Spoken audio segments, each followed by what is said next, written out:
শুভ সন্ধ্যা।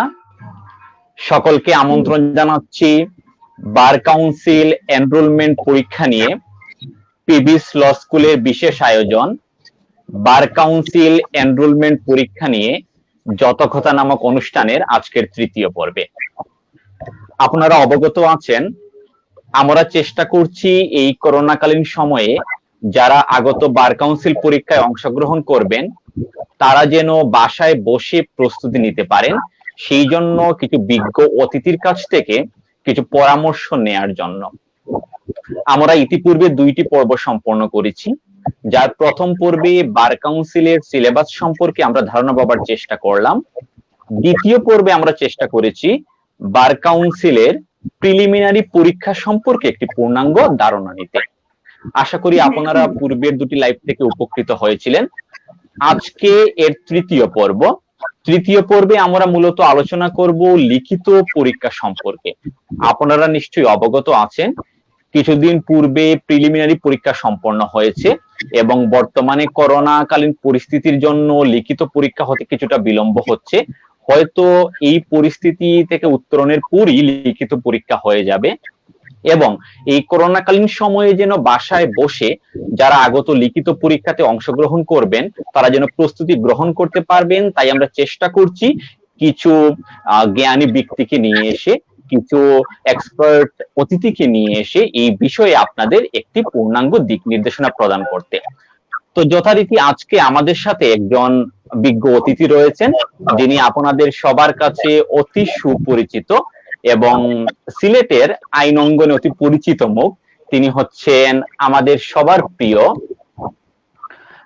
Advocate Ohidur Rahman Chowdhury, অতিথি শিক্ষক, Metropolitan University, advocate, Bangladesh Supreme Court ও সিলেট জজ কোর্ট এবং সম্মানিত পরিচালক দা ল একাডেমি। আপনারা সবাই নিশ্চয়ই ল একাডেমি সম্পর্কে অবগত আছেন, বিশেষ করে যারা সিলেটে রয়েছেন তারা নিশ্চয়ই ল একাডেমি সম্পর্কে জানেন। আমরা খুবই আনন্দিত আজকে আমাদের মধ্যে পেয়েছি আমাদের ওহিদুর রহমান চৌধুরী স্যারকে।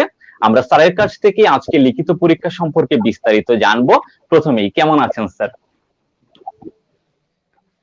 ধন্যবাদ পাপ্পু ভট্টাচার্যকে। আলহামদুলিল্লাহ ভালো আছি, সবার দোয়ায়। এই করোনাকালীন সময়ে বাংলাদেশে সবাই যেরকম আছে আলহামদুলিল্লাহ আমিও সেরকমই আছি। ধন্যবাদ স্যার, আমরা খুবই আনন্দিত আজকে আপনাকে আমাদের মধ্যে পেয়েছি।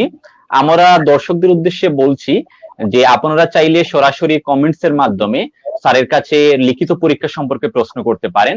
আমরা চেষ্টা করব সেই প্রশ্নগুলোর উত্তর দেবার জন্য। তো আমি আর বিলম্ব করছি না, আজকের মূল আলোচনায় প্রবেশ করছি। প্রথমেই স্যারের কাছে যে বিষয়টি আমি জানতে চাইবো সেটি হচ্ছে লিখিত পরীক্ষা সম্পর্কে একটি প্রাথমিক ধারণা। আমরা যারা নতুন লিখিত পরীক্ষায় অংশগ্রহণ করবে তারা লিখিত পরীক্ষা সম্পর্কে প্রথমেই একটি প্রাথমিক ধারণা পেতে ইচ্ছুক। ধন্যবাদ পাপ্পু। লিখিত পরীক্ষা সম্পর্কে প্রাথমিক ধারণা ইতিমধ্যে আশা করি লিখিত পরীক্ষার্থী যারা এবারের যারা পরীক্ষার্থী তাদের ইতিমধ্যে একটা প্রাথমিক ধারণা হয়ে গেছে, যেহেতু এমসিকিউ পাস করেছেন বেশ কিছুদিন হয়ে গেছে। তবু আমি কিছু বিষয় শেয়ার করব আপনাদের সাথে। যে প্রথম কথা হচ্ছে যে আপনারা এমসিকিউ পাস করে আসছেন। এমসিকিউ পাস করে আসছেন, দ্যাট মিন্স একটা ভালো একটা বড় একটা স্টেজ আপনারা পার হয়ে আসছেন। এখন যে লিখিত পরীক্ষা দেবেন, এই লিখিত পরীক্ষায় প্রথম কথা হচ্ছে আপনারা ধরে নেন ইতিমধ্যে আপনারা 50% পাস হয়ে গেছে, কারণ আপনারা এমসিকিউ পাস করে ফেলছেন। এমসিকিউ পাস করার ফলে লিখিত পরীক্ষায় যারা অংশগ্রহণ করে তাদের বেশিরভাগই কিন্তু এমসিকিউতে যারা অংশগ্রহণ করে তাদের বেশিরভাগই কিন্তু লিখিত পরীক্ষায় পাস করেই আসে। তো যাই হোক, প্রথম কথা হচ্ছে যে লিখিত পরীক্ষা, এই লিখিত পরীক্ষাটা আমরা সারা জীবন দিয়ে আসছি। একদম ছোটবেলা থেকে শুরু করে এলএলবি কমপ্লিট করা পর্যন্ত আমরা লিখিত পরীক্ষা দিয়ে আসছি সব সময়। বরং লাস্ট যে এমসিকিউ আপনারা দিয়েছেন পরীক্ষার্থী যারা, এই এমসিকিউতে বরং আপনারা নতুন একটা এক্সপিরিয়েন্স আপনাদের হয়েছে, প্রচুর পড়াশোনা করতে হয়েছে। এখন রিটেন যেটা এইটাকে আমাদের জীবনের অন্যান্য যত পরীক্ষা আছে সেগুলোর মতোই নিতে হবে। কথা হচ্ছে অন্যান্য পরীক্ষাগুলায় একটু ভালো মন্দ করার ব্যাপার ছিল, কিন্তু এই পরীক্ষায় পাশ করতে হবে, এই পরীক্ষায় পাশ করতে হবে। তো লিখিত পরীক্ষায় যে জিনিসটা আপনারা প্রথমেই খেয়াল করবেন যে আপনারা লিখিত পরীক্ষার পূর্ণাঙ্গ সিলেবাসটা প্রথমে দেখে নেবেন। পূর্ণাঙ্গ সিলেবাসটা দেখার পরে আপনাকে ঠিক করে নিতে হবে আপনার প্ল্যান। প্রত্যেকের প্ল্যান কিন্তু ডিফারেন্ট, প্রত্যেকের প্রস্তুতির ধরন কিন্তু ভিন্ন, সুতরাং সবাই সমান না। সবাই যেহেতু সমান না, সুতরাং প্রত্যেকেই তার নিজের একটা প্ল্যান করে নিতে হবে। তো লিখিত পরীক্ষায় যে জিনিসগুলা থাকে, বার কাউন্সিলের যে লিখিত পরীক্ষা, এই লিখিত পরীক্ষায় যে 7টা সাবজেক্ট আপনারা এমসিকিউ দিয়েছেন, এই 7টা সাবজেক্টের উপরই লিখিত পরীক্ষায় প্রশ্ন আসে। এই সাবজেক্টগুলা কি কি? CPC, CrPC, penal code, evidence, limitation, specific relief act এবং বার কাউন্সিলের যে অর্ডার। তো এই 7টা টপিকস থেকেই রিটেন পরীক্ষায় প্রশ্ন আসে। এই 7টা টপিকসে আপনারা প্রথমে যে সিপিসি এবং স্পেসিফিক রিলিফ অ্যাক্ট, সুনির্দিষ্ট প্রতিকার, এই দুটো আইন থেকে প্রশ্ন আসবে 3টা। আপনাকে দুটো প্রশ্নের উত্তর দিতে হবে। মার্কস হচ্ছে 15-15, 30। আর সিপিসি এসআর ছাড়া সিআরপিসি, এভিডেন্স, লিমিটেশন, এই 4টা সাবজেক্ট থেকে 2টা করে প্রশ্ন আসবে, মার্কস হচ্ছে 15 করে। তাহলে হলো এই 4টা সাবজেক্ট থেকে 4-15 60, 60 মার্কস। আর ওইদিকে পেলাম আমরা হলো 90, আর বাকি থাকে 10। এই 10 মার্কসের প্রশ্ন উত্তর দিতে হবে বার কাউন্সিল অর্ডার থেকে। বার কাউন্সিল অর্ডার থেকে 2টো প্রশ্ন আসবে, এই 2টো প্রশ্ন থেকে একটা প্রশ্নের উত্তর দিতে হবে। অর্থাৎ টোটাল আপনাকে 7টা প্রশ্নের অ্যান্সার করতে হবে। এই 7টা প্রশ্নের জন্য আপনাকে 7টা সাবজেক্টই খুব ভালোভাবে পড়তে হবে। এই হচ্ছে মার্কস ডিস্ট্রিবিউশন, যেটা 100 মার্কসের ডিস্ট্রিবিউশন। 100 মার্কসের জন্য আপনাকে 7টা সাবজেক্টই পড়তে হচ্ছে। 6টা সাবজেক্ট থেকে 15 করে, 6-15 90 হচ্ছে। আর একটা সাবজেক্ট বার কাউন্সিল, ওইটা থেকে হচ্ছে 10। এর মধ্যে সিপিসি এবং স্পেসিফিক রিলিফ অ্যাক্ট, এই দুটো কিন্তু এক সূত্রে গাঁথা, ঠিক আছে? সিপিসি হচ্ছে প্রসিডিউরাল ল, পদ্ধতিগত, আর স্পেসিফিক রিলিফ অ্যাক্ট যেটা, এটা হচ্ছে মূলত যে সিপিসি পদ্ধতি অনুযায়ী যত মামলা হয়, যত সিভিল স্যুট হয়, অলমোস্ট প্রায় সবই এসআর অ্যাক্টের অধীনে হয়, সুনির্দিষ্ট প্রতিকার আইনের অধীনে। এই কারণে সিপিসি এবং এসআর এই দুটো সাবজেক্ট থেকে যে পরীক্ষায় যে প্রশ্ন আসে, এই প্রশ্নগুলা জেনারেলি মিক্সচার হয়ে আসার সম্ভাবনা থাকে। এই জন্য এই দুটো সাবজেক্টে বার কাউন্সিল যে প্রশ্ন প্রণেতাগণ যারা আছেন, তারা খুব ভালোভাবেই তারা প্রশ্নের যে প্যাটার্নটা সেটা ঠিক করেছেন, যে সিপিসি এবং এসআর এই দুটো মিলে 3টা প্রশ্ন আসবে, কারণ এই দুটো থেকে মিক্সচার হওয়ার সম্ভাবনা থাকে। আবার সেপারেট সিপিসি থেকে সেপারেট প্রশ্ন আসতে পারে, আবার এসআর থেকে সেপারেট প্রশ্ন আসতে পারে, আবার দুটো মিলেমিশে ড্রাফটিং বা প্রবলেমেটিক প্রশ্ন আসতে পারে। অসংখ্য ধন্যবাদ স্যার। তাহলে স্যার, যারা মূলত প্রিলিমিনারি পরীক্ষাতে উত্তীর্ণ হয়েছে, তারা লিখিত পরীক্ষার প্রস্তুতি শুরু করার পূর্বেই করোনার একটি ভয়াল গ্রাসের সম্মুখীন হয়েছে, যা পুরো বিশ্ব আজ শিকার, এবং সবাই মোটামুটি বাসায় বসে আছে। অর্থাৎ তারা কোনো প্রতিষ্ঠান থেকে অথবা অন্য কোথাও থেকে ভালো পরামর্শ পাচ্ছে না। তো এই অবস্থায় যদি স্যার আমি জানতে চাই যে যারা বাসায় এই মুহূর্তে পড়াটা শুরু করতে চায় অথবা কোনো প্রতিষ্ঠানের অধীনে থেকে শুরু করতে চায়, তারা আসলে কিভাবে তাদের লিখিত পরীক্ষার প্রস্তুতি শুরু করতে পারে?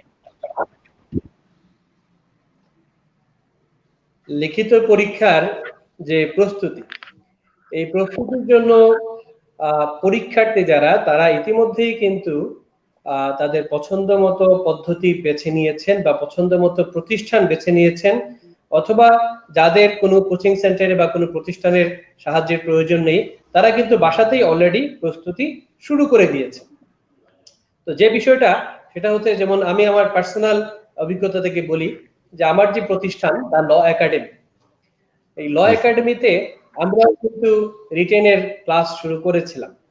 যারা এমসিকিউ পাস করেছেন তাদের মধ্যে যারা রিটেনের জন্য আমাদের ল একাডেমিতে ভর্তি হয়েছেন তাদেরকে আমরা কিন্তু ক্লাস শুরু করেছিলাম এবং আমাদের একটা সুনির্দিষ্ট প্ল্যান ছিল। তো দেখা গেছে যে ক্লাস শুরু হতে না হতেই করোনার কারণে সরকার সকল কিছু বন্ধ করে দিয়েছেন, লকডাউন হয়ে গেছে, যার ফলে আমাদের স্টুডেন্টদেরও কিন্তু আমরা আর ক্লাস নিতে পারি নাই। এরপর পরই শুরু হয়ে যায় রমজান মাস। রমজান মাসে দেখা গেছে যে আসলে রমজান মাসে পড়াশোনা নরমালি হয় না, আর এখন তো করোনাকালীন সময় হওয়ার কারণে রমজান মাসে আর পড়াশোনার কোনো সুযোগও ছিল না। যাই হোক, রমজান শেষ হওয়ার পর ঈদের পরে আমরা কিন্তু অলরেডি আমাদের কার্যক্রম শুরু করে দিয়েছি, এবং সেই কার্যক্রমটা হচ্ছে অনলাইন ভিত্তিক, অনলাইন বেসড একটা প্ল্যান আমরা রেডি করেছি। ওই প্ল্যান অনুযায়ী আমরা ইতিমধ্যে আমাদের স্টুডেন্টদেরকে আমরা ডিরেকশন দিয়েছি যে কি কি করতে হবে, তারা কিভাবে প্রস্তুতি নেবে বা কি করতে হবে, আমরা কিভাবে তাদেরকে এফোর্ড করব, আমরা কিভাবে পুরো প্রোগ্রামটা ম্যানেজ করব, এই বিষয়ে আমরা তাদেরকে একটা ধারণা দিয়েছি এবং আমরা এটা কন্টিনিউয়াস প্রসেসে আছি। এখন যে বিষয়টা হচ্ছে যে করোনার কারণে সবকিছু বন্ধ, কোচিং সেন্টার বা অন্যান্য প্রতিষ্ঠান যেগুলো আছে সবগুলোই বন্ধ। সকল লিখিত পরীক্ষার্থীদেরকে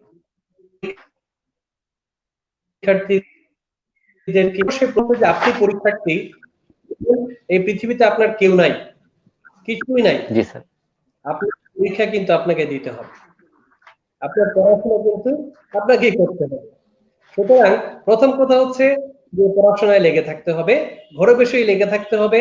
আপনারা সবাই ম্যাচিউরড, সবার যথেষ্ট জ্ঞান বুদ্ধি আছে এবং সবাই এলএলবি গ্রাজুয়েট। আপনারা এলএলবি পড়েছেন, অভিজ্ঞতা আছে, পরীক্ষা দিয়ে আসছেন অতীতে বিভিন্ন পরীক্ষা।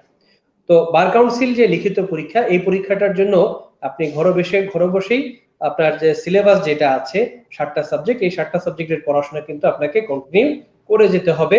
আপনি বিগত সালের যে প্রশ্নগুলো এসেছে, বিভিন্ন সালে যে বিভিন্ন সাবজেক্ট থেকে কি কি ধরনের প্রশ্ন আসছে, এই বিষয়গুলো আপনাকে আইডেন্টিফাই করতে হবে। আপনি নিজেই একটা প্রশ্ন ব্যাংক তৈরি করবেন বিগত সালের প্রশ্নগুলোর সমন্বয়ে। সেই প্রশ্ন ব্যাংক তৈরি করলে আপনি দেখবেন যে বিগত সালগুলাতে যে প্রশ্নগুলো আসছে ওইগুলার এক সালের সাথে অন্য সালের মিল আছে। এক বছর যেটা আসেনি, পরের বছর দেখা গেছে সেটা থেকে প্রশ্ন আসছে, অর্থাৎ আপনি কমন কিছু প্রশ্ন আপনি পেয়ে যাবেন। এটা হচ্ছে প্রস্তুতির একদম স্বাভাবিক প্রক্রিয়া। সকল ধরনের পড়াশোনার ক্ষেত্রে এটা হচ্ছে প্রস্তুতির একটা স্বাভাবিক প্রক্রিয়া।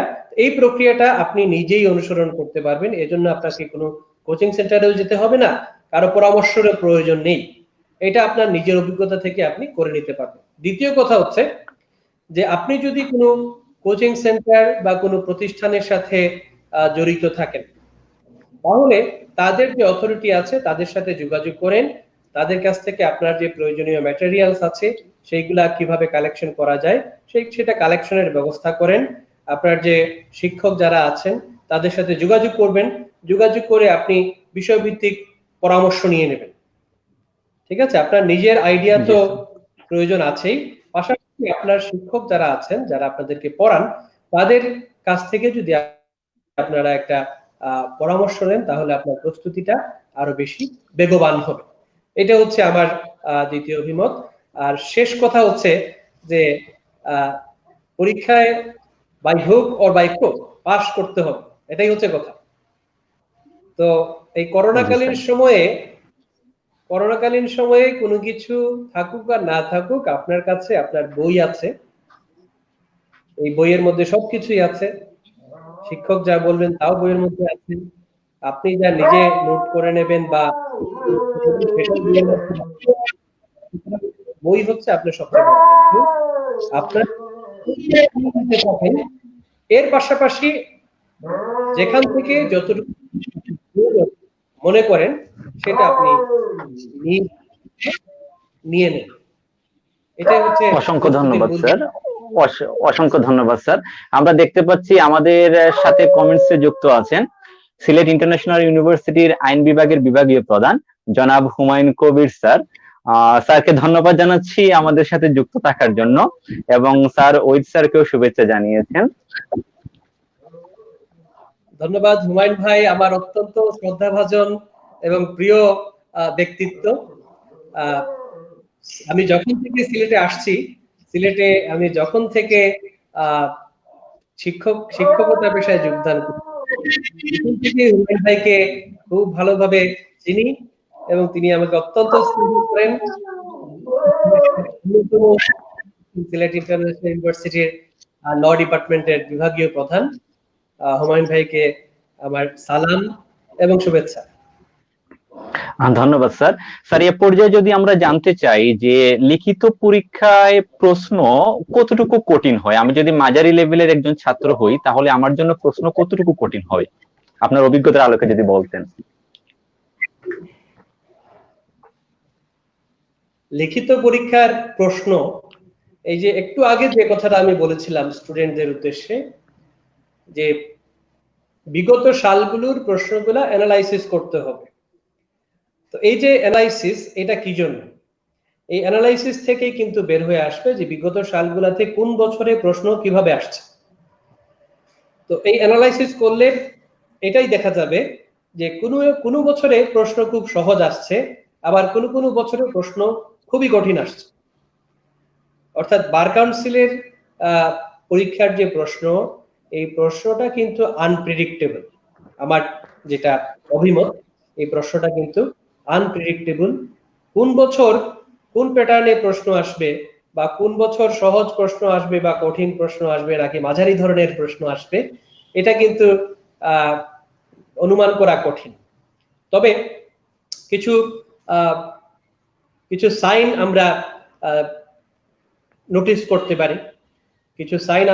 করতে পারি, যেমন যে এই বছরের যে প্রশ্ন এমসিকিউ যে পরীক্ষাটা হয়েছে, এই বছরের এমসিকিউ পরীক্ষাটা কিন্তু বার কাউন্সিলের ইতিহাসে স্মরণকালের সবচেয়ে কঠিন এমসিকিউ হয়েছে।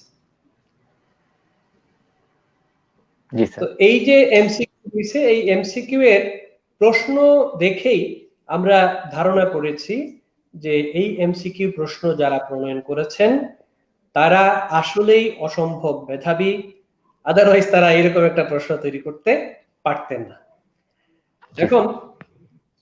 এখন এই যে এমসিকিউতে যে প্যাটার্নের প্রশ্ন আসছে, এটা কিন্তু একদম প্রতিটা সাবজেক্টের একদম গভীর থেকে গভীরতর স্থান থেকে এই প্রশ্নগুলো আসছে, যে কারণে এইবার দেখা গেছে যে পাশের ক্ষেত্রে সারা দেশের পাশের হার অ্যারাউন্ড 17 থেকে 18%, এর বেশি কিন্তু পাশ করে নাই, বা বড় জোর 20%-এর মতো পাশ করেছে, 20 থেকে 21%-এর উপরে কিন্তু সারা দেশে পাশ করে নাই। তার মানে নিয়ার অ্যাবাউট 80% স্টুডেন্ট এবার ফেল করছে। তো এমসিকিউ থেকে আমরা যে ইন্ডিকেশনটা পাই, সেই ইন্ডিকেশনটা হচ্ছে যে এইবারের রিটেন পরীক্ষাও হয়তো অন্যান্য বারের পরীক্ষার চেয়ে একটু ভিন্ন ধরনের হতে পারে। আমার যেটা ধারণা যে এইবারের রিটেন পরীক্ষা, এটা আগের বছরগুলার যে রিটেন পরীক্ষা, এই পরীক্ষাগুলোর তুলনায় যথেষ্ট কঠিন হবে। কারণ এবার এমসিকিউ থেকে আমরা একটা সিগন্যাল পেয়েছি যে বার কাউন্সিলের উদ্দেশ্য হচ্ছে একদম চূড়ান্ত লেভেলের ট্যালেন্ট, যারা চূড়ান্ত লেভেলের ভালো পড়াশোনা যারা করছে, বার কাউন্সিল আসলে তাদেরকেই শুধু বাছাই করে নিতে চাচ্ছে, এবং লাস্ট এমসিকিউতে যারা পাস করছে এদের সবাইকে আমি বলবো এরা চূড়ান্ত লেভেলের মেধাবী, যে কারণে এরা কিন্তু এই পরীক্ষায় পাস করে আসছে। সো রিটেন যেটা এবার হবে, এই রিটেনটাও আমার ধারণা এমসিকিউ কে ফলো করেই বেশ কঠিন বা বেশ কমপ্লিকেটেড একটা প্রশ্ন আসবে। আমার ধারণা এবারের প্রশ্ন থিওরি, প্রবলেম, ড্রাফটিং, এই তিনের মিশ্রণে হবে। থিওরি, প্রবলেম এবং ড্রাফটিং, এই তিনের মিশ্রণে এবারে প্রশ্নটা হবে। সুতরাং ছাত্রছাত্রী যারা আছেন, পরীক্ষার্থী যারা আছেন, তাদেরকে লুজ দেওয়ার কোনো সুযোগ নাই। আপনি করোনাকালীন সময়ে যথেষ্ট সময় অলরেডি কিন্তু পেয়ে গেছেন। করোনার কারণে হয়তো আরো 3 মাস 4 মাস বিলম্ব হতে পারে পরীক্ষা হইতে, কিন্তু পরীক্ষা কিন্তু আলটিমেটলি 3-4 মাস বা 5 মাস পরে হবেই। আপনি ইতিমধ্যে বেশ কিছু সময় নষ্ট করে ফেলছেন, সামনের যে সময়গুলো আছে এই সময়গুলো কাজে লাগান, কারণ অভিজ্ঞতা বলছে যে এবারের পরীক্ষা এমসিকিউ কে ফলো করে রিটেনটাও যথেষ্ট কঠিন হবে। ধন্যবাদ স্যার। আর আরেকটা বিষয় স্যার, আমরা অনেক সময় দেখি যে ছাত্ররা সমস্যায় পড়ে, সেটি হচ্ছে যারা বিভিন্ন ইউনিভার্সিটি থেকে পড়ালেখা করে আসে তারা মূলত ইংলিশ মিডিয়ামে পড়ালেখা করে, আবার বিভিন্ন ল কলেজ থেকে অনেক সময় বাংলায় অনেকে পরীক্ষা দিয়ে থাকে। সেক্ষেত্রে যখন বার কাউন্সিল পরীক্ষায় তারা বসে, ঠিক সেই মুহূর্তে বাংলায় লিখবে নাকি ইংরেজিতে লিখবে, কোনটায় লিখলে ভালো হবে, এই বিষয় সম্পর্কে একটি সমস্যায় পড়তে দেখি এবং প্রায় জিজ্ঞেস করে সবাই। যদিও সেটি মেন টু মেন ভেরি করে, তারপরে সবাই জিজ্ঞেস করে। তো এক্ষেত্রে যদি স্যার আপনি কিছু বলেন। ধন্যবাদ। এই সমস্যাটা এটা নতুন না, এটা কিন্তু দীর্ঘদিনের সমস্যা। তো আমি যেহেতু একটা প্রতিষ্ঠানের সাথে আছি, এই হিসেবে এই ব্যাপারটা বেশ কয়েকবারই ডিল করতে হয়েছে। তো আমার যে পরামর্শ সেটা হচ্ছে যে ল কলেজের যারা আছে, ল কলেজের ব্যাকগ্রাউন্ডের যারা আছেন, তারা অবধারিতভাবেই পরীক্ষা বাংলাতে দেবেন। কারণ লয়ের যে ইংরেজি মাধ্যমের শিক্ষার্থী বা ইংরেজি মাধ্যমের যে পড়াশোনা, এই পড়াশোনা কিন্তু ল কলেজগুলোতে হয় না। সুতরাং ল কলেজের যারা আছেন তারা অবধারিতভাবেই বাংলায় পরীক্ষা দেবেন। দ্বিতীয় বিষয় যেটা, ইউনিভার্সিটি ব্যাকগ্রাউন্ডে যারা আছে, ইউনিভার্সিটি ব্যাকগ্রাউন্ডের এদের প্রতি আমার সাধারণ পরামর্শ, কমন পরামর্শ হচ্ছে যে আপনারাও সবাই বাংলাতেই পরীক্ষা দেবেন। ইংরেজিতে ট্রাই করতে পারে শুধুমাত্র ইংরেজি মিডিয়ামের উপর, অর্থাৎ ইউনিভার্সিটির পড়াশোনা বা পরীক্ষা সবকিছু তো ইংরেজি মিডিয়াম। তো স্টুডেন্টরা সবাই ইংরেজি পরীক্ষা দিয়েই কিন্তু ইউনিভার্সিটি থেকে পাশ করে বের হয়ে আসছে। কিন্তু তবুও আমি যেহেতু ইউনিভার্সিটিতেও শিক্ষকতায় ছিলাম বা আছি, যুক্ত আছি এখন, তো আমার তো একটা ধারণা আছে স্টুডেন্টদের সম্পর্কে। আমি জেনারেলি বলবো ইউনিভার্সিটি ব্যাকগ্রাউন্ডের সবাইও বাংলাতেই পরীক্ষা দিক। তবে যারা এক্সট্রা অর্ডিনারি মেরিটোরিয়াস, ইংরেজির উপর যাদের দক্ষতা অসম্ভব ভালো এবং যে নিজে হাইলি সে সেলফ যার আছে, কনফিডেন্স যার আছে, সেই কেবল ইংরেজিতে পরীক্ষা দিতে পারে বা দেয়ার সাহস করতে পারে। কেন আমি এটা বলছি? এটার পিছনে কারণটা হচ্ছে যে ইংরেজির বিষয়ে কেন আমি না করছি ইউনিভার্সিটি লেভেলের স্টুডেন্ট, এটার পিছনে কারণটা হচ্ছে যে ইউনিভার্সিটি লেভেলে যে পড়াশোনাটা হয়, ইউনিভার্সিটি লেভেলে যে প্রশ্ন প্রণয়ন হয়, বার কাউন্সিল পরীক্ষার প্রশ্নটা কিন্তু ওইভাবে হবে না। ইউনিভার্সিটি লেভেলে আমরা যখন একটা ক্লাসে আমরা যখন স্টুডেন্টদের পড়াই, তখন ওই শিক্ষক যিনি ক্লাসে যা পড়াচ্ছেন মূলত তার ভিতর থেকেই কিন্তু স্টুডেন্টদেরকে প্রশ্ন করেন, যা পড়াচ্ছেন তার ভিতর থেকে। এবং টিচার প্রশ্নের প্যাটার্ন কেমন হতে পারে সেটা সম্পর্কেও কিন্তু একটা আইডিয়া দিয়ে দেয় এবং একটা স্পেসিফিক একটা সিলেবাস থাকে। জি স্যার। পরীক্ষায় কিন্তু এই স্পেসিফিকেশনটা নাই। কোন টিচার প্রশ্ন করবে, কেমন প্রশ্ন করবে, সেটারও কিন্তু কোনো ঠিক ঠিকানা নাই। আমাদের দেশের, আমাদের ইউনিভার্সিটি লেভেলের স্টুডেন্টদের যে কমন যে স্ট্যান্ডার্ড, এই স্ট্যান্ডার্ড অনুযায়ী একটা আননোন, একটা একদম নতুন ধরনের একটা প্রবলেমেটিক প্রশ্ন যদি পরীক্ষায় আসে, তখন কিন্তু সে ওইটাকে ইংরেজিতে ঠিকভাবে গুছিয়ে লিখতে পারবে না।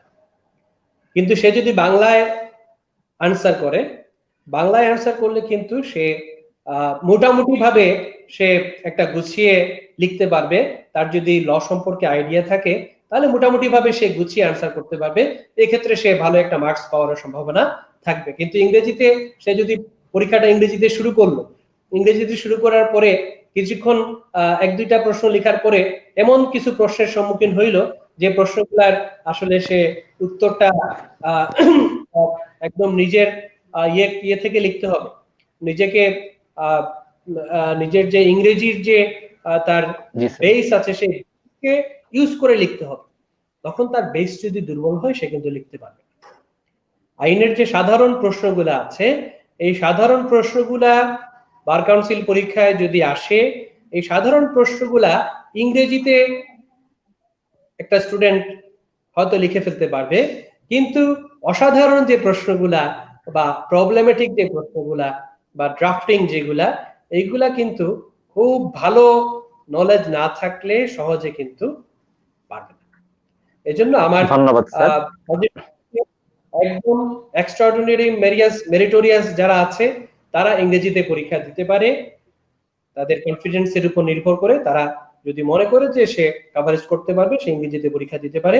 আদারওয়াইজ ইউনিভার্সিটিরও সবার প্রতি আমার থাকবে, পরামর্শ থাকবে যে বাংলাতে ট্রাই করাটাই মনে হয় ভালো হবে, রিস্কটা কম হবে।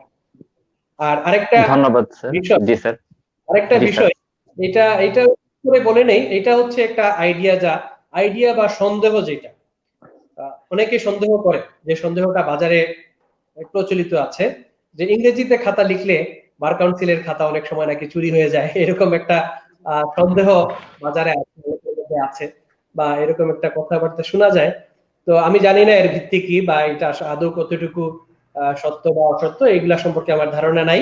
তো এইটাও একটা সাইকোলজি কাজ করে, যে বেশি ভালো ইংরেজি কথা যেগুলা, এগুলো অনেক সময় মিসিং হয়ে যেতে পারে। জি স্যার, ধন্যবাদ স্যার। একজন আমাদের কাছে জানতে চেয়েছেন যে আপনারা এমসিকিউ পরীক্ষার সময় একটা বুস্টার মডেল টেস্ট নিয়েছিলেন, এরকম কোন বুস্টার মডেল টেস্ট নেয়ার পরিকল্পনা কি রিটেন পরীক্ষায় আছে কিনা, যদি স্যার একটু বলতেন। অবশ্যই অবশ্যই, আমরা ইতিপূর্বে আমাদের যে ব্যাচগুলা রিটেন দিয়েছে, অর্থাৎ ইতিপূর্বে ইতিমধ্যেই যারা এডভোকেট হিসেবে জয়েন করেছেন, তাদের সাথে যদি আপনারা একটু শেয়ারিং করেন, সেই ক্ষেত্রে আপনারা খবর পেয়ে যাবেন যে আমরা ল একাডেমি থেকে, আমাদের যে প্রতিষ্ঠান ল একাডেমি থেকে আমরা রিটেন পরীক্ষার পূর্বে প্রতিবারই আমরা 3 থেকে 4টা মডেল টেস্ট নিয়ে থাকি, 4 ঘন্টার পরীক্ষা। অর্থাৎ একদম বার কাউন্সিলের লিখিত পরীক্ষা যেভাবে হয় ঠিক সেই মাপের খাতা এবং সেই ধরনের একটা পরিবেশ সৃষ্টি করে আমরা 4 ঘন্টার 3 থেকে 4টা মডেল টেস্ট আমরা নেই, এবং এই মডেল টেস্ট গুলাতে যথেষ্ট পরিমাণ গ্যাপ দেয়া হয়। পূর্বেই সবাইকে আমরা শিডিউল দিয়ে দেই যে কবে কবে পরীক্ষা হবে, এবং এই পরীক্ষাগুলো যারা দিয়েছেন ইতিপূর্বে, যারা আমাদের স্টুডেন্ট ছিলেন, অ্যাডভোকেট হয়েছেন, তারা সবাই এই পরীক্ষাগুলো দিয়ে অসম্ভব উপকৃত হয়েছেন, যথেষ্ট উপকৃত হয়েছেন। এবং এই পরীক্ষাগুলো কিন্তু 4 ঘন্টার পরীক্ষা not a matter of joke, অনেক কঠিন কাজ। এই কঠিন কাজটা যারা একবার, দুইবার, তিনবার, চারবার প্র্যাকটিস করে ফেলছে, তাদের মোটামুটি ভালো একটা আইডিয়া হয়ে গেছে যে ফাইনাল পরীক্ষায় কিভাবে লিখতে হবে বা কোন প্যাটার্নে লিখতে হবে। প্রথম যে পরীক্ষাটা আমরা নেই, সেই পরীক্ষার ভুল ত্রুটি দ্বিতীয় পরীক্ষার আগে কিন্তু স্টুডেন্টদের কাছে ধরা পড়ে যায়, দ্বিতীয় পরীক্ষায় সেটা কভারেজ হয়ে যায়, দ্বিতীয় পরীক্ষার ভুল ত্রুটি তৃতীয় পরীক্ষায় ধরা পড়ে এবং মার্কিং এর বিষয়টা চলে আসে। স্টুডেন্টরাও বুঝতে পারে যে 4 ঘন্টার লেখার জন্য তাদের হাত কতটুকু প্রস্তুত। এই জন্য মডেল টেস্টের আসলে বিকল্প নেই। 4 ঘন্টার যে মডেল টেস্ট পরীক্ষার আগে নেওয়া হয়, এইগুলাতে অংশগ্রহণ যারা করে তারা কম বেশ এটার একটা ভালো একটা ফলাফল পায়। তো আমরা ল একাডেমি থেকে পরীক্ষার ব্যবস্থা থাকবে ইনশাআল্লাহ। জি স্যার। স্যার, যারা একাডেমিতে পড়ছে তারা তো একাডেমি থেকে শীট পাবে, আর যারা সেই সুযোগ থেকে বঞ্চিত হচ্ছে বিভিন্ন কারণে, তারা যদি বই নির্বাচন করতে চায় লিখিত পরীক্ষার জন্য, সেক্ষেত্রে আসলে কোন ধরনের বইকে তারা গুরুত্ব দিতে পারে? বাজারে তো অনেকগুলো বই রয়েছে, অনেক বইগুলো থেকে আসলে কোন বিষয়গুলো বিবেচনা করবে বই নির্বাচনের ক্ষেত্রে? ধন্যবাদ। বই নির্বাচন তো অবশ্যই একটা গুরুত্বপূর্ণ বিষয়। যারা বাসায় বসেই প্রস্তুতি নিচ্ছেন তারা আপনারা বাজারে তো অনেক কোম্পানির বই আছে, অনেকগুলো প্রকাশনীর বই আছে। আপনারা একটু সময় নিয়ে, অন্ততপক্ষে ঘন্টা দুয়েক সময় নিয়ে লাইব্রেরিতে যাবেন। যারা বই এখনো কিনেন নাই বা যারা কিনবেন, আপনারা অন্তত ঘন্টা দুয়েক সময় নিয়ে লাইব্রেরিতে যাবেন। লাইব্রেরিতে গিয়ে মার্কেটে বর্তমানে যে বইগুলা লাইব্রেরিতে আছে, এই বইগুলা আপনারা একটার পরে আরেকটা নিজে পড়ে দেখবেন। কারণ আপনি এলএলবি গ্রাজুয়েট, 1 নাম্বার। 2 নাম্বার হচ্ছে আপনি ইতিমধ্যে আপনি এমসিকিউ পাস করেছেন, সুতরাং আপনার আইনগুলো সম্পর্কে ভালো একটা আইডিয়া কিন্তু হয়ে গেছে।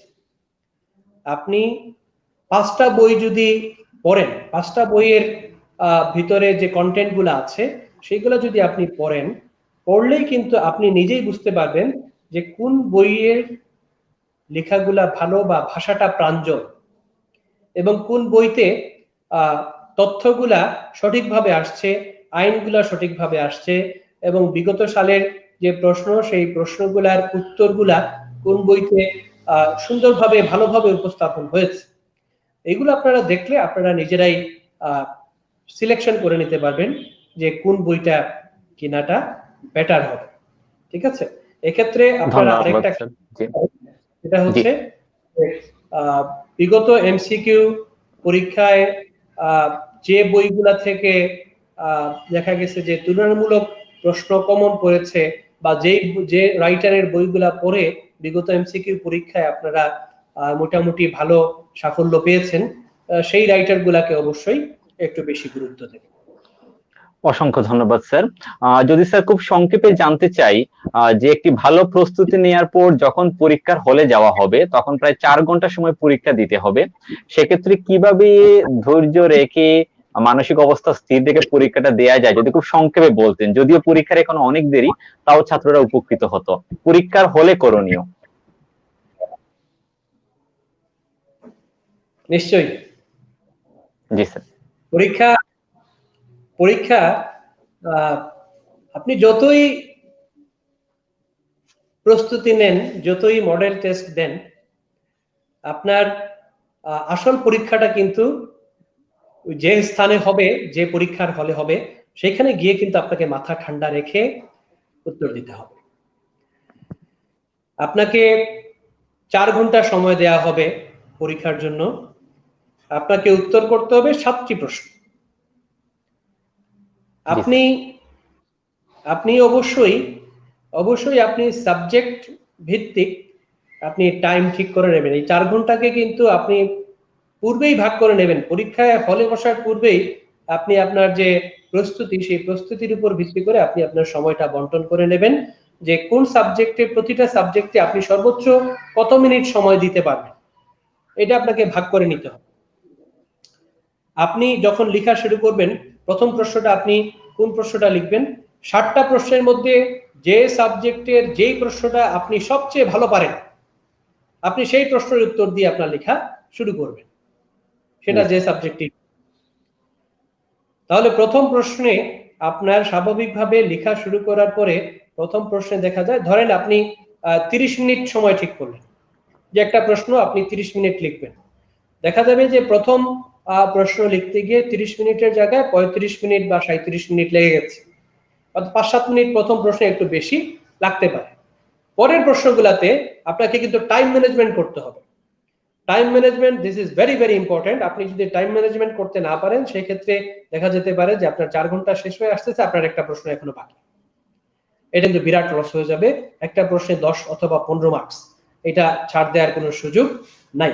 সুতরাং আপনি টাইম ম্যানেজমেন্ট করে আপনি ঘড়ি হাতে রাখবেন যদি এলাও থাকে, এলাও না থাকলে সেন্টারে যদি, হলে যদি ঘড়ি থাকে, সেই ঘড়ির দিকে আপনি লক্ষ্য রাখবেন, লক্ষ্য রেখে আপনাকে টাইম ম্যানেজমেন্ট করতে হবে। দ্বিতীয় বিষয় যে প্রশ্ন হাতে পাওয়ার পরে দেখা গেল যে প্রশ্ন একদম পুরোপুরি কমন পড়ে নাই, বা প্রশ্ন জি স্যার। এমন প্রশ্ন আসছে যে এইসব প্রশ্ন তো পড়ি নাই, একটা আইডিয়া আছে। দেখেন, জি স্যার। আপনাকে যখন যুদ্ধের ময়দানে ছেড়ে দেওয়া হবে, তখন হয় যুদ্ধ করে আপনি জয়ী হয়ে আসবেন, অথবা আপনি যুদ্ধে হেরে যাবেন, আত্মসমর্পণ করবেন, অথবা যুদ্ধ করে আপনি শহীদ হবেন, মারা যাবেন। আপনাকে একটা পথ বাছাই করে নিতে হবে। এখন বার কাউন্সিল পরীক্ষাটিকে আমরা হেরে যাওয়ার জন্য দেব? নিশ্চয়ই না। সুতরাং নিশ্চয়ই না। যদি কমন নাও পড়ে, আপনার এই যে এটাকে দুর্বল হতে দেয়া চলবে না। এটা আমি আমার নিজের এক্সপিরিয়েন্স থেকে বলছি। আমি যখন রিটেন পরীক্ষা দেই, সেইবার পরীক্ষার প্রশ্নটা এমন প্যাটার্নের একটা প্রশ্ন আসছিল যে প্রশ্ন দেখে আমরা ট্র্যাডিশনাল প্রস্তুতি নিয়ে গিয়েছিলাম, আমাদের প্রস্তুতিটা ছিল ট্র্যাডিশনাল। কিন্তু পরীক্ষায় যে প্রশ্ন আসছে, সেই প্রশ্নটা কিভাবে আসছে? সেই প্রশ্নটা ছিল থিওরি, প্রবলেম, ড্রাফটিং, এই তিনটা মিক্স হয়ে আসছে। কিন্তু আমরা কি করছিলাম, আমাদের যে বিগত সালের প্রশ্নগুলো, সেগুলোর উপর ভিত্তি করে আমরা মূলত থিওরি বেসড পড়াশোনা করে গিয়েছিলাম। কিন্তু পরীক্ষা যখন দেখলাম যে প্রশ্নটা এমন একটা প্রশ্ন আসছে যে এই প্রশ্নে অবশ্যই আমাকে থিওরিও আনসার করতে হবে, প্রবলেমও টাচ করতে হবে, ড্রাফটিংও করতে হবে, তখন কিন্তু প্রশ্ন দেখে ঘাবড়াইনি। প্রশ্ন দেখে ভাবছি যে প্রশ্ন যা আসার আছে, এই প্রশ্নতেই আমাকে কি করতে হবে, আনসার করতে হবে। লেখা শুরু করছি, উপজেলার নাম নিয়ে লেখা শুরু করছি এবং লেখা শেষ করছি। 100 মার্কস আনসার করছি। আমার জীবনের সবচেয়ে সুন্দর লেখা হয়েছিল আমার বার কাউন্সিল পরীক্ষার লেখা। কারণ এই 4 ঘন্টা খুব ধীরে সুস্থে লিখছি, বুঝে শুনে লিখছি, এবং 100 মার্কস আমি আনসার শেষ করছি। দ্যাট মিনস আমার কমন পড়েনি, কিন্তু আমি কিন্তু আমার এই জায়গার উপর বিশ্বাস রাখছি। আমার যে ইউনিভার্সিটির পড়াশোনা বা আরো যে আইডিয়া যেগুলা, সেইগুলোর উপর ভিত্তি করে আমি কিন্তু আমার নার্ভটাকে আমি দুর্বল হতে দেই নাই। আমি কিন্তু 100 আনসার করে বের হয়েছি, আলহামদুলিল্লাহ পরীক্ষায় পাশও করছি। দ্যাট মিনস পরীক্ষায় আপনার প্রশ্ন 100 ভাগ না 200 ভাগ কমন পড়তে পারে, অথবা পরীক্ষায় আপনার প্রশ্ন মোটামুটি কমন পড়তে পারে, অথবা পরীক্ষায় আপনার প্রশ্নটা একেবারে কমন নাও পড়তে পারে, কিন্তু একদম অজানা হবে না। হতে পারে আপনার আইডিয়া খুব ভালো প্রশ্ন সম্পর্কে, উত্তর সম্পর্কে, অথবা আপনার আইডিয়া সুপারফিশিয়াল। আপনার আইডিয়া খুব ভালো হোক অথবা আপনার আইডিয়া সুপারফিশিয়াল হোক, ইউ হ্যাভ টু আনসার। আপনাকে লিখতে হবে। পরীক্ষার খাতায় লেখা না থাকলে পরীক্ষকের কিন্তু মার্কস দেওয়ার কোনো সুযোগ নাই। সুতরাং আপনাকে লিখতে হবে। আশা করি আমি এই বিষয়গুলো বুঝাতে পেরেছি। অসংখ্য ধন্যবাদ স্যার। যদিও স্যার এই প্রসঙ্গে, লিখিত পরীক্ষার প্রসঙ্গে প্রশ্নটি আসে না, তারপর আমি বলছি যে যারা আগত সময়ে প্রিলিমিনারি পরীক্ষা দেবে বা লিখিত পরীক্ষা দেবে, এবারের প্রশ্নের ধরনের উপর ভিত্তি করে তাদের আসলে প্রস্তুতিটা কেমন হওয়া উচিত। অনেকেই জানতে চেয়েছেন কমেন্টসে যে তারা কেমন প্রস্তুতি নেবেন আগত বার কাউন্সিল পরীক্ষার জন্য, যদি স্যার সংক্ষেপে বলতেন একটু। এখন হচ্ছে লাস্ট যে পরীক্ষা এমসিকিউ হয়েছে, এই এমসিকিউটা হচ্ছে একটা বড় ধরনের একটা থ্রেট, একটা বড় ধরনের একটা সিগন্যাল। এই সিগন্যালটাই দিচ্ছে যে ধরেন আমরা বাংলা ব্যাকরণ পড়ে আসছি, ইংরেজি ব্যাকরণ পড়ে আসছি, গ্রামার পড়ে আসছি। ভালোভাবে ইংরেজি লিখতে গেলে গ্রামার সম্পর্কে ভালো আইডিয়া থাকতে হবে, তাহলে ভালোভাবে বাংলা লিখতে গেলে ব্যাকরণ সম্পর্কে খুব ভালো আইডিয়া থাকতে হবে। একইভাবে ভালোভাবে বার কাউন্সিল পরীক্ষায় পাশ করতে গেলে আপনাকে আপনার যে আইনগুলা আছে সেই আইনগুলা সম্পর্কে আপনাকে শতভাগ, আমি 99% বলছি না, আপনি শতভাগ প্রস্তুতি নিতে হবে আপনাকে। লাস্ট যে পরীক্ষা আসছে, এমসিকিউ পরীক্ষা, এই পরীক্ষায় সাধারণ বুদ্ধিমত্তা নিয়ে বা সাধারণ যে অভিজ্ঞতা সেটা নিয়ে কিন্তু কেউ পাশ করতে পারেনি। পাশ করছে যারা, তারা কিন্তু আসলেই তাদের অত্যন্ত ভালো ইয়ে ছিল দেখে কিন্তু তারা পাশ করে আসছে। জি স্যার, তো অসংখ্য ধন্যবাদ স্যার। জি এই জন্য আমি বলবো যে জি আপনারা যারা আগামীতে পরীক্ষা দেবেন, আপনারা কোনো অবস্থাতেই আপনারা দুর্বল স্টুডেন্ট হয়ে আসলে হবে না। আপনার ব্যাকরণ, আপনার গ্রামারটা ঠিক করতে হবে আপনার কলেজে অথবা আপনার ইউনিভার্সিটিতে। আপনি যখন ইউনিভার্সিটিতে ভর্তি হবেন অথবা ল কলেজে ভর্তি হবেন, সেটাই হচ্ছে আপনার বেস, সেটাই হচ্ছে আপনার গ্রামার, সেটাই হচ্ছে আপনার ব্যাকরণ। ওইখানে যদি আপনার বেস শক্ত না হয়, আপনি বার কাউন্সিল পরীক্ষার যে অল্প সময় আছে, এই অল্প সময় দিয়ে কভার করা কিন্তু অনেক কঠিন, অনেক কঠিন। যারা এইবার এমসিকিউতে পাশ করেছে, যারা ইউনিভার্সিটি লেভেলে পড়াশোনা কম করেছে বা ল কলেজে পড়াশোনা কম করেছে কিন্তু এইবারের এমসিকিউতে পাশ করে আসছে, তাদের সাথে আপনারা একটু ডিসকাস করে দেখবেন তারা কি অমানসিক পরিশ্রমটাই না করেছে। সুতরাং আগামী দিনগুলো আরো কঠিন আসবে। দিন যায় দিন ভালো যায়, আসে দিন কঠিন আসে, দিন হতে দিন আসে যে কঠিন। সুতরাং জি স্যার, চিন্তাটা নিজেকেই করতে হবে, কে কি করছে না করছে সেই চিন্তা করে লাভ নাই। আপনার প্রস্তুতিটা আপনাকেই নিতে হবে। ভালো স্যার এই প্রসঙ্গে বলে রাখি, একজন কমেন্টসে জানতে চেয়েছেন যে তারা কি এখন কোচিং এ ভর্তি হবেন, মানে এলএলবি শেষ হয়েছে নাকি আরো পরে ভর্তি হবেন, এই বিষয়ে যদি স্যার একটু বলেন। এলএলবি অনার্স, যেটা অনার্স যদি কমপ্লিট হয়, অনার্স কমপ্লিট হলে আপনারা কোচিং এ ভর্তি হতে পারেন এখন থেকেই। সেই ক্ষেত্রে আপনারা দীর্ঘমেয়াদী একটা সময় পাবেন, কারণ 21 সালের আগে কিন্তু আর এমসিকিউ হচ্ছে না। 2020-এ কোনো এমসিকিউ হওয়ার সম্ভাবনা নেই। নেক্সট এমসিকিউ হবে 2021 সালে আশা করা যায়। সুতরাং 2021 সালে পরীক্ষা হইলে আপনারা আনুমানিক 1 বছরের মতো সময় পেতে পারেন। যদি এখন থেকে জুন জুলাই মাস থেকেও হিসাব করা যায়, হয়তো বছরখানেক সময় পাইতে পারেন। তো যদি অনার্স কমপ্লিট হয়ে থাকে তাহলে আপনারা প্রস্তুতির জন্য কোচিং এ ভর্তি হতে পারেন অথবা বাসায় নিজেও প্রস্তুতি শুরু করে দিতে পারেন। অসংখ্য ধন্যবাদ স্যার। আর আরেকজন ছাত্রী উনি জানতে চেয়েছেন যে মেট্রোপলিটন ইউনিভার্সিটির, উনি এখন সেকেন্ড ইয়ারে পড়ছেন, এখন থেকে তাদের একাডেমিক পড়ার সাথে সাথে কি বার কাউন্সিলের পড়াটা চালিয়ে নিতে পারেন, বা কখন থেকে তারা প্রিপারেশনটা শুরু করবেন, বা এরকম যারা আছে first year, second year, third ইয়ারে, তারা কি করবে স্যার?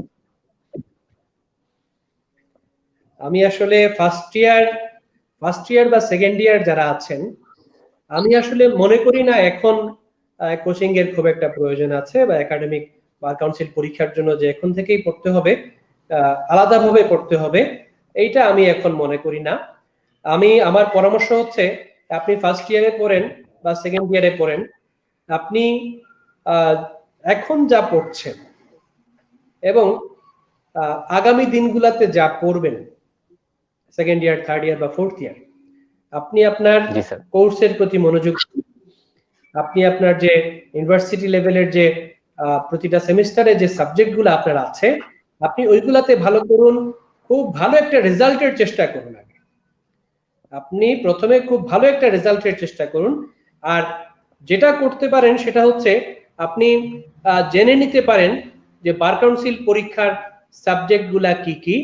সেই সাবজেক্টগুলা আপনার ইউনিভার্সিটি অনার্স লেভেলে যে সাবজেক্টগুলো আপনারা যে সেমিস্টারে পাবেন, দেখা গেছে মোটামুটি থার্ড ইয়ার থেকে মূলত এই যে বার কাউন্সিলের সাবজেক্টগুলা শুরু হয় ইউনিভার্সিটি লেভেল।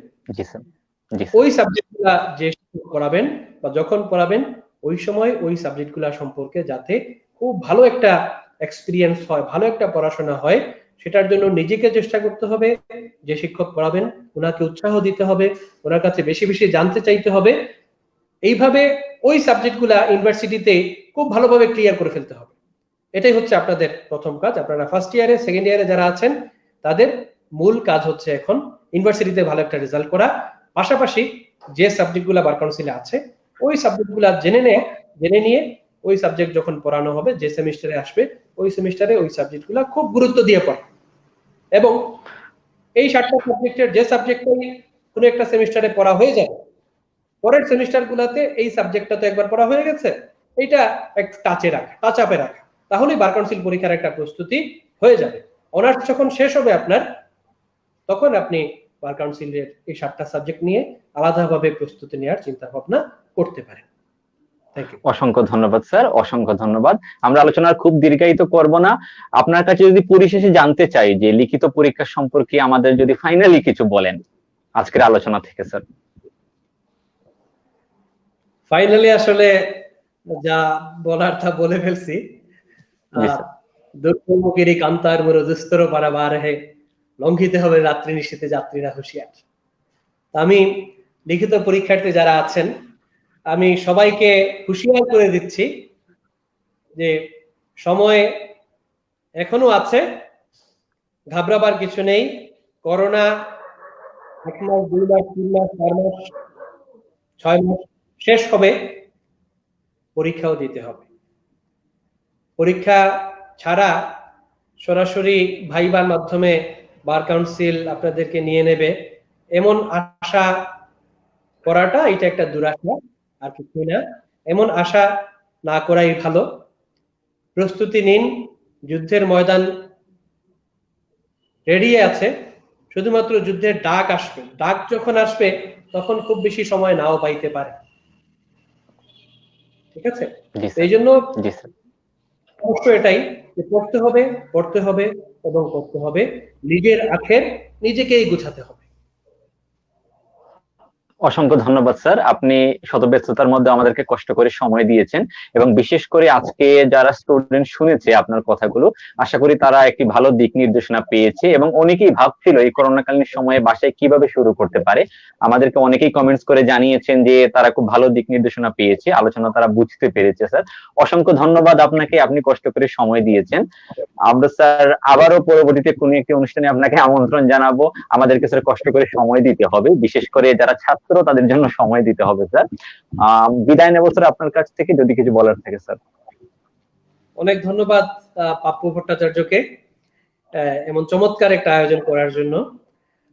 এই ধরনের আয়োজন অবশ্যই ছাত্রছাত্রী এবং আইনের দিকপাল যারা আছেন বা আইনের প্রেয়সী যারা আছেন বা আইনের প্রেমিক প্রেমিকা যারা আছেন তাদের জন্য এরকম অনুষ্ঠানের প্রয়োজন আছে।